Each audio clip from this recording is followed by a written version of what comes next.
Good morning, my students. How you're all? Hope you're all fine. आज मैं unit 4 से start करता हूँ, जिसका पहला टॉपिक है drugs and magic remedies act and it's rules. Drugs and magic remedies, उसके एक्ट और रूल्स के बारे में हम पढ़ेंगे। सबसे पहले ड्रग्स एंड मैजिक रेमेडीज क्या होते हैं? तो सबसे पहला ये एक्ट आया कब? 1954 में। An act to control the advertisements of drugs, act to control the advertisement of drugs in certain cases, to prohibit the advertisement for certain purposes of remedies alleged to possess magic qualities and to provide for matters connected therewith. Drugs and magic remedies से related ये act है, और इस act का basic role क्या रहता है कि हम कंट्रोल करेंगे किसको? ड्रग के प्रचार प्रसार को, एडवर्टीजमेंट ऑफ ड्रग्स। और किस केस में? स्पेशली उस केस में जब हम रेमेडीज़ के बारे में बात करें, स्पेशली जब मैजिक रेमेडीज़, मैजिक क्वालिटीज़ की बात करें, तो उस एडवर्टीजमेंट को प्रोहिबिट करना है कि नहीं करना है। These are all the matters discussed in drugs and magic remedies. अगर हम इसकी शॉर्ट टाइटल, एक्सटेंट और कमेंसमेंट की बात करें, तो सबसे पहले जो ड्रग्स एंड मैजिक रेमेडीज आया है वो ऑब्जेक्शनेबल एडवर्टीजमेंट कहलाता है, और वो जो एक्ट है वो कब आया? 1954 में। और ये जो एक्ट है it extends to the whole of India except the state of Jammu and Kashmir. Means ये पूरे इंडिया में ये रूल फॉलो है, drugs and magic remedies act 1954। और कहाँ पे इसको फॉलो नहीं किया जाता है? Except the state of Jammu and Kashmir के जो भी स्टेट्स हैं वहाँ फॉलो नहीं किया जाता है। It shall come into force on such date as the central government may notify in the official gazette। और पहली चीज़ तो ये कब से फॉलो करेंगे ड्रग्स एंड मैजिक रेमेडीज़? ये जैसे ही सेंट्रल गवर्नमेंट कोई नोटिफिकेशन डालता है related to this in official gazette, उस डेट से these remedies and act are follow.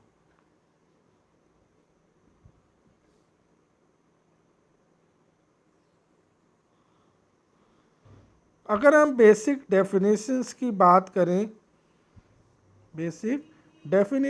बात करें, तो सबसे पहले एडवर्टीजमेंट आपने देख लिया होगा। ऑब्जेक्शनेबल एडवर्टीजमेंट ब्रैकेट में लिखा है drugs and magic remedies act, objectionable advertisement. तो एडवर्टीजमेंट का मतलब क्या होता है? प्रचार प्रसार का मतलब क्या होता है कि it includes any notice, any circular, any label, wrapper, या ऐसा कोई डॉक्यूमेंट या ऐसा कोई announcement whether made orally or by means of producing or transmitting light. जब एडवर्टीजमेंट की बात करते हैं तो आप लोगों ने देखा होगा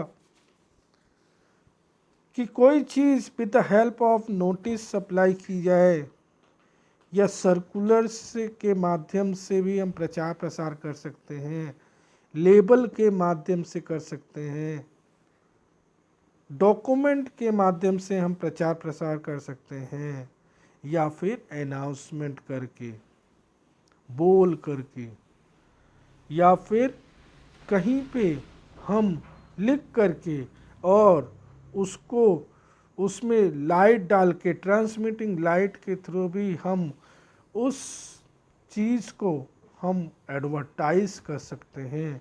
उसको क्या कहते हैं? एडवर्टीजमेंट। अब अगर ड्रग्स एंड मैजिक रेमेडीज की ही बात करते हैं तो हम बात कर लें कि ड्रग क्या होता है। What does the drug includes? तो ड्रग इंक्लूड्स, पहली चीज, a medicine which is used internally और एक्सटर्नली फॉर ह्यूमन बीइंग और एनिमल्स। ह्यूमन बीइंग या एनिमल्स के लिए ड्रग्स का रोल क्या रहता है? ऐसे मेडिसिन, चाहे हम उसको इंटरनल यूज करें और चाहे एक्सटर्नल अप्लाई करें। दूसरा चीज, ड्रग एक ऐसा सब्सटेंस है जिसका बेसिक पर्पस होता है किसी को डायग्नोज करना, किसी चीज को क्योर करना, उसको ठीक करना, ट्रीटमेंट करना, रोग से बचाव करना। तो this are all the role of drug. और क्या होता है?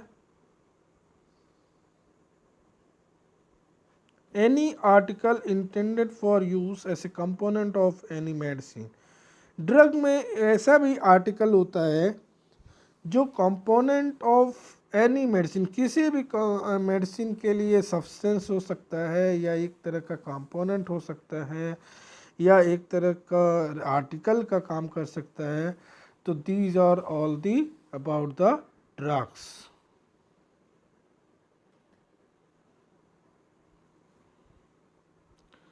जब हम और आगे बात करें डेफिनेशंस की ही, तो टर्मिनोलॉजी आती है मैजिक रेमेडीज। अभी हमने पढ़ लिया ड्रग एंड मैजिक रेमेडीज।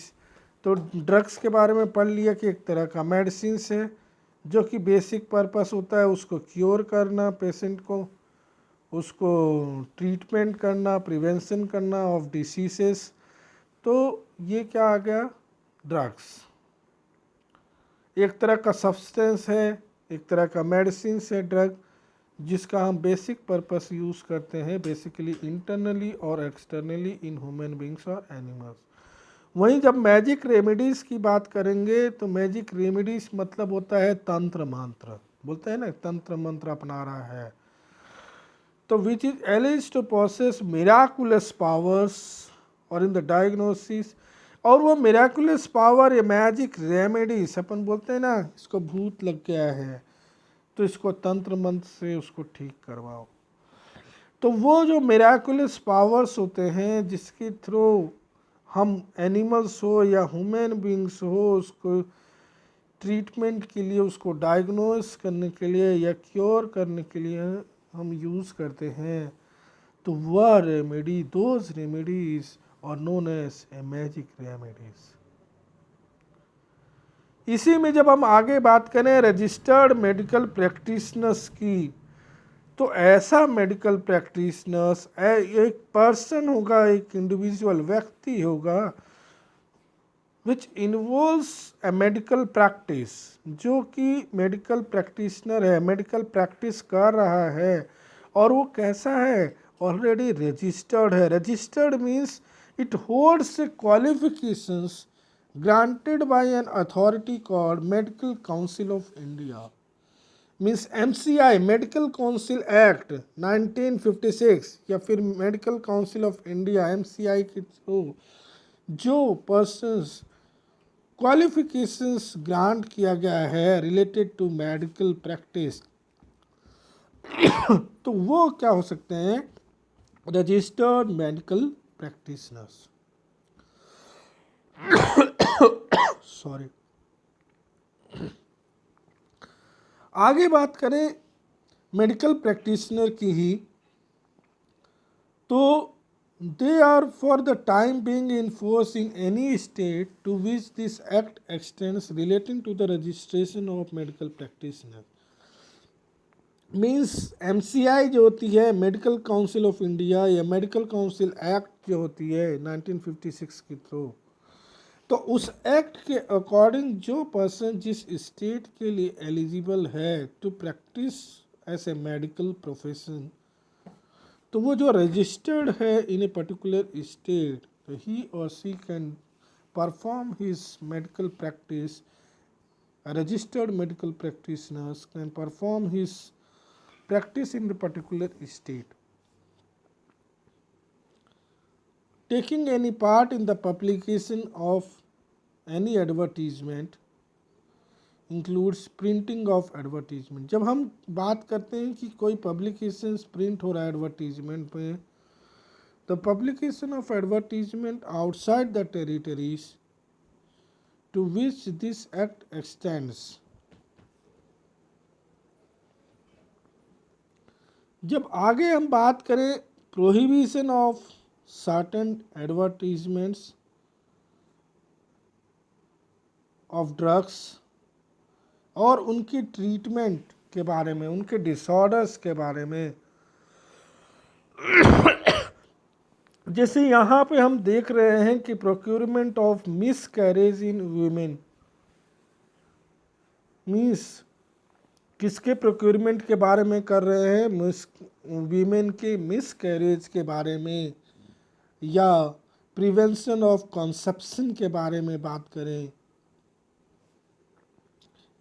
या फिर maintenance and improvement of the capacity of human beings for sexual pleasures. किसी भी सेक्सुअल प्लेजर्स के लिए क्या मेंटेनेंस की ज़रूरत है, उस ह्यूमन बींग्स में क्या इम्प्रूवमेंट लाना है कैपेसिटी में, for that purpose also.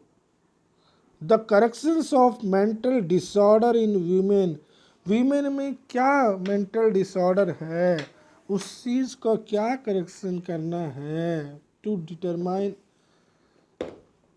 The mental disorder in women specially. तो ये सारी क्या होती है, प्रोविजंस ऑफ एडवर्टीजमेंट्स होती है. मतलब यहाँ पे अपन मेंटल डिसऑर्डर्स, ऑब्वियस सी बात है पेशेंट मेंटल डिसऑर्डर हो सकता है, वीमेन में मिस कैरेज हो सकता है, कंसेप्शन का प्रिवेंशन हो सकता है. तो these are the provision of advertisement, means ये चीज़ों का एडवर्टीजमेंट करना, इनमें क्या लगता है, प्रोहिबिशन, प्रोहिबिट होता है.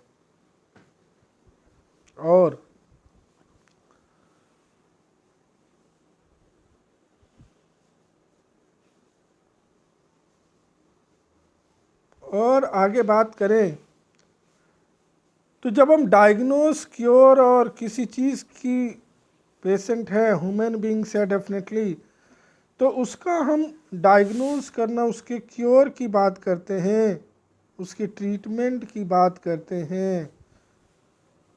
तो उस केस में हम देखते हैं कि in respect of any disease, disorder और conditions which require timely treatment in consultation with a registered medical practitioner or which there are normally no accepted remedies. कभी कभी डॉक्टर्स रेगुलर उनको ट्रीटमेंट के लिए एक टाइम देता है कि आपको इस टाइम पे हमारे पास आने का है, क्योंकि उस ट्रीटमेंट के लिए या उस डिसीज़ के लिए स्पेसिफिकली कोई एक्सेप्टेड रेमेडीज तब तक अवेलेबल नहीं है. और after consultation with the drug technical advisory board, DTAB जिसे बोलते हैं, ड्रग टेक्निकल एडवाइजरी बोर्ड से जैसे ही कंसल्ट कर लेते हैं, which comes under the Drugs and Cosmetics Acts 1940, तो इसके लिए भी ये फेवरेबल है यूनानी सिस्टम ऑफ मेडिसिन्स. तो इसके लिए जो भी एक्शंस डिसाइड है, इट शुड बी फॉलोड.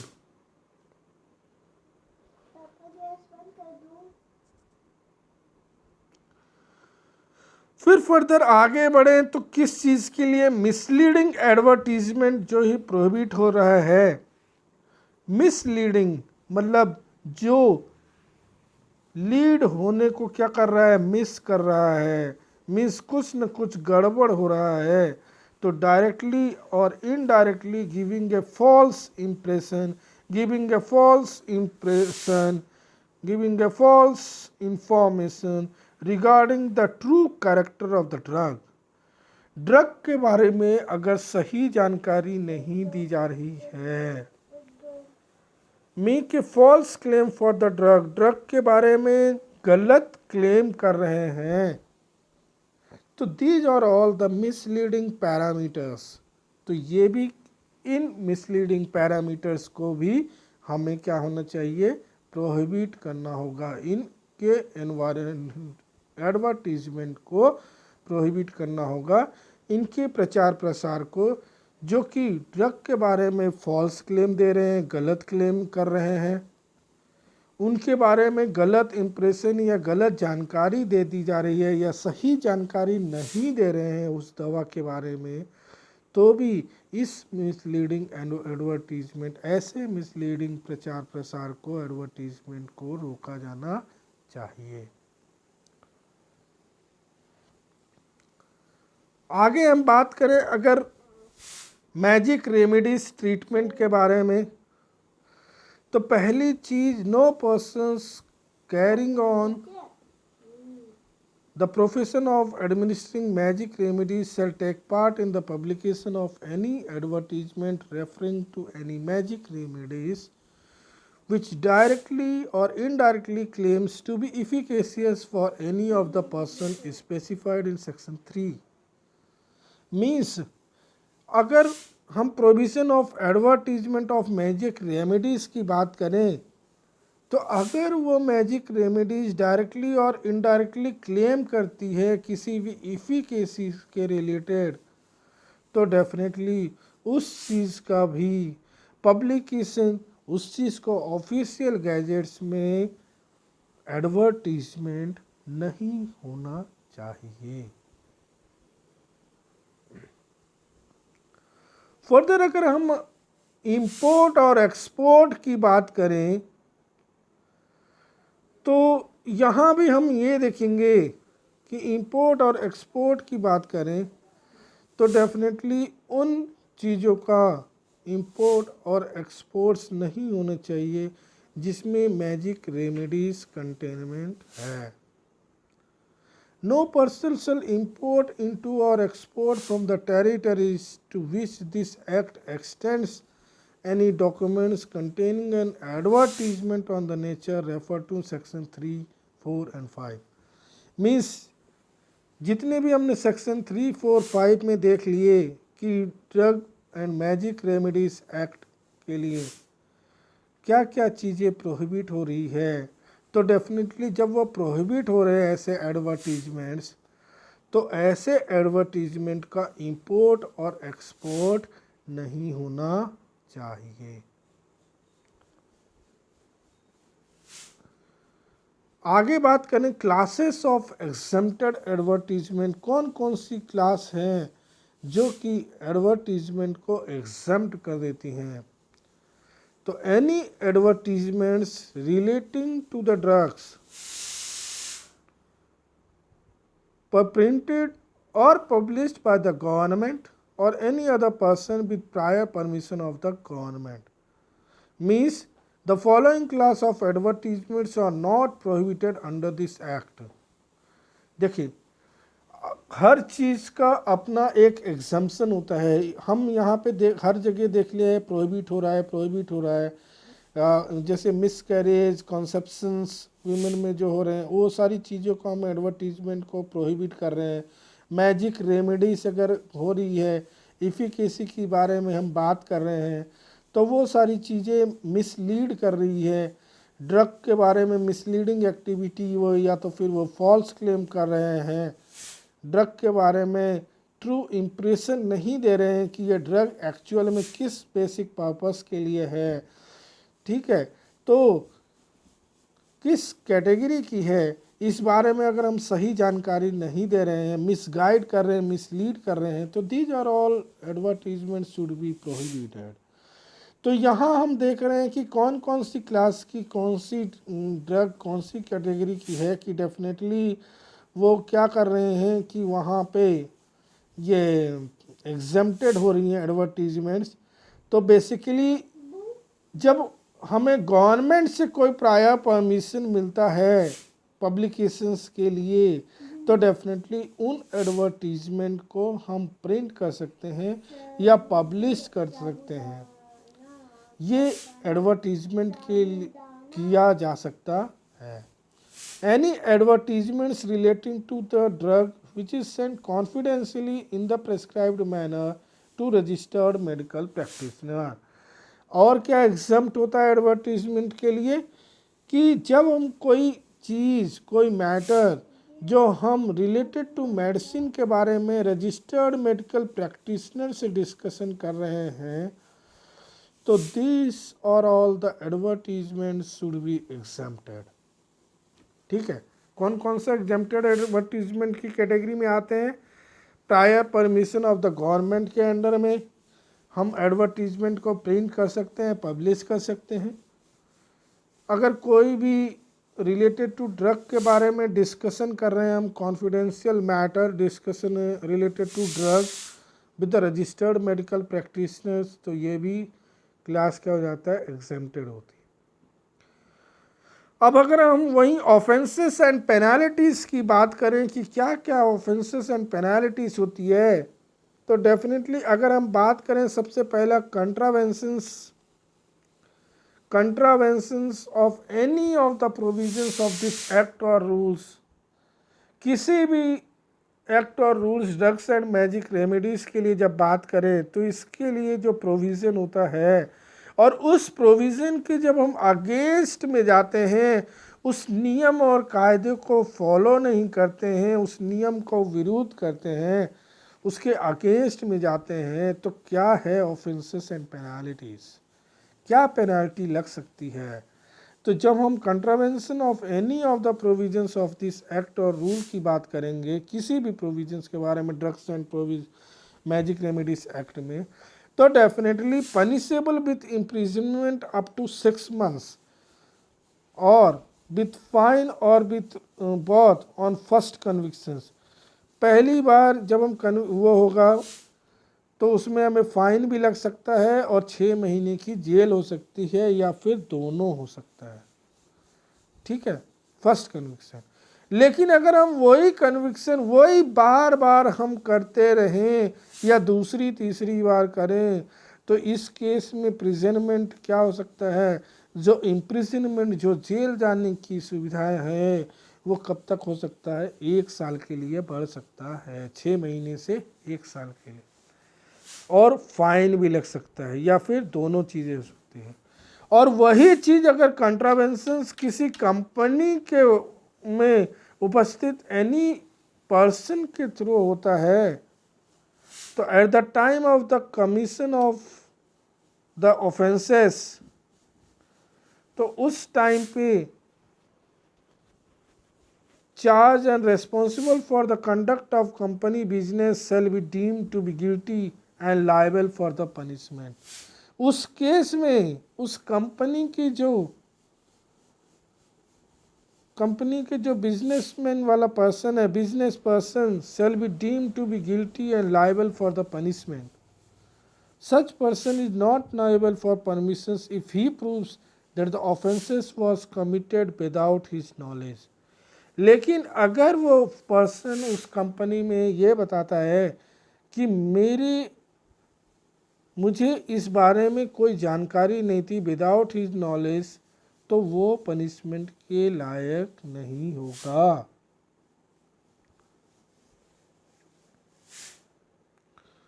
वहीं जब हम बात करें पेनाल्टीज़ के बारे में तो फर्स्ट कन्विक्शन के केस में हम देख रहे हैं कि इम्प्रिजनमेंट होता है 6 महीने के लिए या फिर फाइन लग सकता है। सब्सिक्वेंट कन्विक्शंस होता है तो 1 साल की जेल या फिर फाइन लग सकता है। Gazetted officers authorised by state government can enter and search all the reasonable times with assistance, seize कर सकते हैं एक्ट को, report such a cease to the magistrate, gazetted officer examine any record, कोई न किसी रिकॉर्ड को examine करेंगे, परीक्षण करेंगे, related to drugs and magic remedies act, उसको रजिस्टर करेंगे, डॉक्यूमेंट करेंगे, related to any other objectionable material, किसी भी ऑब्जेक्शनेबल मटेरियल या related to drugs and magic remedies से रिलेटेड जो भी मटेरियल्स होंगी उनको क्या करेंगे, एग्जामिन करेंगे, उसको रिकॉर्ड करेंगे, रजिस्टर करेंगे और उसका स्पेसिफिक डॉक्यूमेंटेशन करेंगे। अगर कोई कंपनी के थ्रू या किसी कंपनी या किसी ऑर्गेनाइजेशन इंस्टीट्यूशन के थ्रू ऑफेंसेस हो रहा है तो उस केस में all the directors of the company या इंस्टीट्यूशन या ऑर्गेनाइजेशंस के जो भी डायरेक्टर्स होंगे, जो हेड होंगे of the persons present at the site of offence, उस पर्टिकुलर साइट पे जो प्रेजेंट होंगे, तो they are all liable to be prosecuted. Nothing of this act applies to a person who proves his innocence in the court. और ये जो drugs and magic remedies act है, इसके लिए उस पर्सन को, उस व्यक्ति को पनिशमेंट नहीं दे सकते हैं अगर वो कोर्ट में अपने आप को प्रूव कर सकता है, अपने इनोसेंस को प्रूव कर सकता है कि नहीं, ये चीज़, ये काम जो हुआ है ये मेरे नॉलेज में नहीं था, ये मैंने नहीं किया है, इसके बारे में मुझे कोई जानकारी नहीं है। तब उस केस में उस पर्सन या उस व्यक्ति को हम कोई भी पनिशमेंट नहीं दे सकते हैं। So these are all about discussions about the drugs and magic remedies. Further we will talk to the next topic. Thank you.